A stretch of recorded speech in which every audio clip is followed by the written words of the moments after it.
आज आपल्या मुळाक्षर रांगोळीचा 12वा भाग। तर नमस्कार मंडळी, मी सुप्रिया।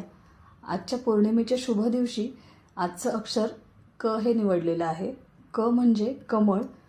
कमळ हे फक्त माता लक्ष्मीलाच प्रिय नाही, तर भगवान विष्णूंना सुद्धा कमलनयन अशी उपमा देण्यात आलेली आहे। म्हणूनच आजच्या रांगोळीत क हे अक्षर 2 कमळ आणि मध्यभागी कमळांच्या मध्ये 2 अष्टदल काढले आहेत रांगोळीने। अष्टदलावरती लक्ष्मी मातेची स्थापना केली जाते।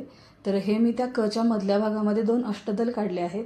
या पौर्णिमेला तुमच्या आयुष्यात सुख समृद्धी आणि मंगलमय प्रकाश सदैव नांदो।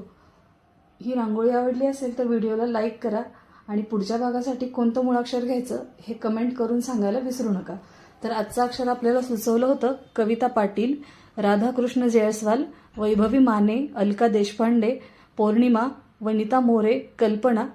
तर तुमचे मनापासून आभार तुम्ही कमेंट केल्याबद्दल, आणि जे सगळेजण ह्याला लाईक कमेंट करतात त्याही सगळ्यांचे मनापासून आभार। इथून पुढेही असाच आपली सिरीज चालू राहणार आहे, तर तुमचा सपोर्ट असाच राहू द्या। धन्यवाद।